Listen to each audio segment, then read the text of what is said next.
আমেরিকায় ভার্জিনিয়ায় ঘটল এক অদ্ভুত ঘটনা। গুগলে জানতে সার্চ করে ধরা খেল খুনি। শুনতে অবাক লাগলেও এটাই সত্যি। 4 মাস আগে উধাও হয়ে যান মমতা ভাট নামে এক নারী। এখনো পর্যন্ত তার কোনো হদিস মেলেনি, লাশও উদ্ধার হয়নি। এই ঘটনায় মমতার স্বামী নরেশ ভাটকে গ্রেফতার করেছে পুলিশ। শুধু গ্রেফতার করাই নয়, তাকে এক প্রকার দোষী বলেও মেনে নিচ্ছেন প্রিন্স উইলিয়াম কাউন্টির গ্র্যান্ড জুরিরা। নিখোঁজ মহিলার স্বামীকে খুনের দায়ে গ্রেফতার করা হলো কেন? এর পেছনে রয়েছে সার্চ হিস্ট্রি আর কয়েক ফোঁটা রক্ত, যা টান টান গোয়েন্দা গল্পকেও হার মানাবে। নরেশের বাড়িতে তল্লাশির সময় কয়েক ফোঁটা রক্ত দেখতে পায় পুলিশ। ডিএনএ পরীক্ষায় এই রক্ত মমতা ভাটের বলেই জানা গিয়েছিল।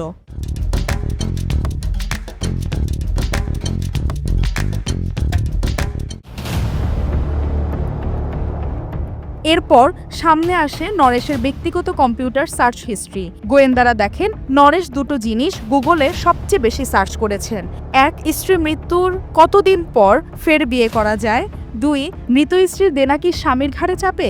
হত্যার সপক্ষে এই দুটি সার্চ হিস্ট্রিকেই গুরুত্বপূর্ণ প্রমাণ হিসেবে পেশ করে পুলিশ।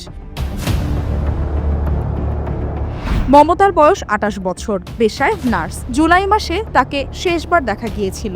তারপর আচমকা উধাও হয়ে যান। স্থানীয় পুলিশ এবং মমতার পরিবারের সদস্যরা অনেক খোঁজাখুঁজি করেন, কিন্তু কোনো হদিস মেলেনি।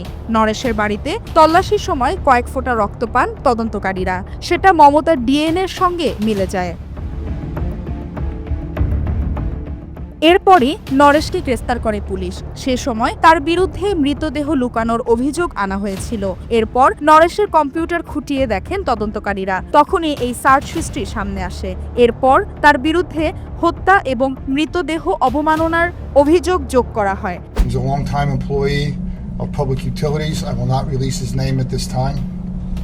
And he immediately began to indiscriminately fire upon all the victims.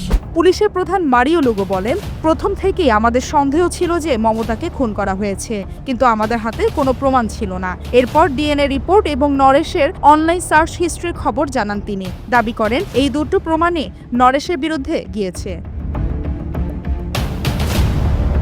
এসিটিভি digital.